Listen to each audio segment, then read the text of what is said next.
Angin sore berembus lembut di puncak Bukit Cempaka Suci, tempat para leluhur dahulu bertapa.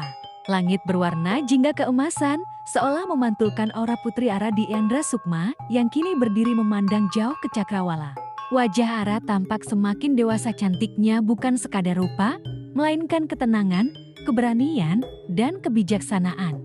Parasnya anggun, sorot matanya tajam namun lembut, langkahnya tegap seperti satria perempuan yang ditakdirkan memimpin cahaya. Banyak rakyat berbisik, Putri Ara bukan hanya cantik, ia berwibawa seperti Dewi Penjaga. Di Pendopo Agung Sinduwangi, para raja dari berbagai penjuru datang. Raja Waringin Pitu Utara, Raja Samudra Wilwatikta Timur, Raja Giri Pramana Barat. Sebagian mendukung Sinduwangi, sebagian menyimpan iri dan ambisi. Raja Giri Pramana berkata dingin, "Cahaya yang terlalu terang bisa membutakan. Apa Putri Ara tidak berbahaya bagi keseimbangan dunia?" Ara melangkah maju, suaranya tenang namun tegas. Cahaya tidak pernah memaksa. Yang berbahaya adalah hati yang takut kehilangan kuasa. Pendopo hening, kata-kata Ara menusuk tanpa melukai, itulah wibawanya. Di luar keraton, Bayang Jati merasakan getaran lain. Bukan amarah melainkan kecemburuan para raja gelap yang mulai bersekutu. Mereka mengirim pasukan bayaran dan makhluk bayangan untuk menguji pertahanan Sinduwangi. Raka merasakan firasat buruk. Mereka akan menyerang malam ini, bukan untuk menang, tapi untuk memecah belah. Bambang Santoso mengangguk. "Kalau begitu, kita jawab dengan keteguhan. Prajurit, lindungi rakyat terlebih dahulu." Malam turun. Dari hutan, pasukan bayangan menyusup. Namun rakyat Sinduwangi telah bersiap bukan dengan kebencian, melainkan gotong royong. Para prajurit menahan garis depan. Para pemuda mengevakuasi anak-anak. Para sesepuh membaca doa-doa Jawa kuno. Ara turun langsung ke lapangan. Cahaya di sekelilingnya menyatu dengan langkahnya indah, tegas, dan menenangkan. Ia mengangkat tangan. "Wahai para penjaga malam, hentikan langkah kalian. Pulanglah sebelum luka menjadi penyesalan." Sebagian musuh ragu, sebagian tetap menyerang. Benturan terjadi. Adil Pradana memimpin sayap kiri dengan strategi rapi.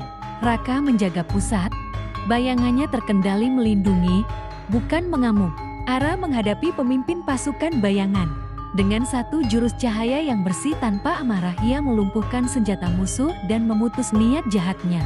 Banyak musuh jatuh di pihak penyerang, namun Ara menghentikan pengejaran. "Cukup, jangan ada dendam baru." Usai pertempuran, Kiranu Bawana berujar kepada rakyat, "Kuat itu perlu, tapi welas asihlah yang menjaga peradaban." Rakyat mengangguk. Malam itu, Sinduwangi berdiri bukan karena takut melainkan karena percaya. Ara menatap bulan. Cantiknya bukan hiasan, ia adalah cermin jiwa yang utuh. Konflik antar raja belum selesai, gelap belum lenyap, namun satu hal pasti, cahaya Sinduwangi tidak akan padam selama kebijaksanaan memimpin keberanian.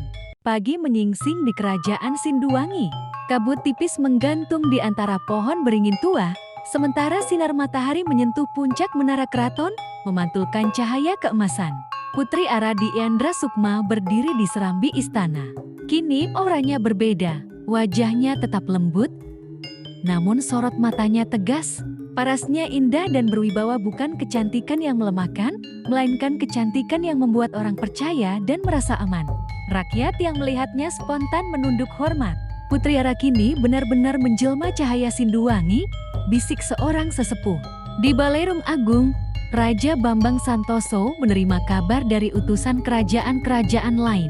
Beberapa raja mulai resah, sebagian iri pada kekuatan dan persatuan Sinduwangi. Sebagian lagi takut pada pengaruh cahaya Ara yang mampu menyatukan rakyat. Utusan berkata, "Ampun Baginda." Beberapa kerajaan mulai membentuk aliansi senyap. Mereka tidak menyerang sekarang, tapi jelas bersiap. Bambang Santoso tersenyum tipis. Raja yang bijak tidak gentar oleh bisikan takut, tapi ia juga tidak menutup mata. Ia menoleh pada Ara. "Anakku, saat seseorang bersinar terang, bayang-bayang akan selalu muncul." Ara mengangguk tenang. Ara memilih turun langsung ke desa-desa, ditemani Raka dan beberapa prajurit. Ia membantu petani di sawah, mendengarkan keluhan ibu-ibu, dan menghibur anak-anak yang kehilangan ayah akibat perang sebelumnya. Seorang anak kecil bertanya polos, "Putri, apakah perang akan datang lagi?" Ara berlutut, menatap mata anak itu. Kalau perang datang, itu bukan karena rakyat ingin, tapi karena manusia lupa pada hati nuraninya. Tugas kita adalah tetap jati manusia yang baik. Raka melihat Ara dengan kagum, bukan hanya karena parasnya yang anggun, tetapi karena hatinya yang kuat dan penuh welas asih. Di bawah pohon kepuh tua, Raka bersumpah dalam hati, "Selama aku hidup, tidak akan kubiarkan kegelapan menyentuh putri ini." Bayangan dalam dirinya bergetar, namun tidak memberontak. Untuk pertama kalinya, gelap itu tunduk pada niat baik. Di negeri jauh, para raja yang iri berkumpul dalam bayangan. Salah satu dari mereka berkata dingin, "Putri Ara terlalu dicintai rakyat. Jika ia dibiarkan, pengaruhnya akan melampaui batas kerajaan." Mereka mulai menyiapkan pasukan, bukan hanya senjata, tetapi adu tipu daya dan pengkhianatan. Malam tiba, Ara berdoa di pendopo, ditemani Eri Setiani. Eri Setiani berkata, "Kecantikan sejati bukan di wajah enduk, tapi di keberanian memilih benar saat dunia mengajak salah." Ara tersenyum lembut, "Kalau itu jalanku, Ibu, aku akan menjalaninya tanpa kehilangan hati." Di kejauhan, angin Jawa berhembus pelan, membawa pesan leluhur. Cahaya yang paling indah adalah cahaya yang tetap rendah hati.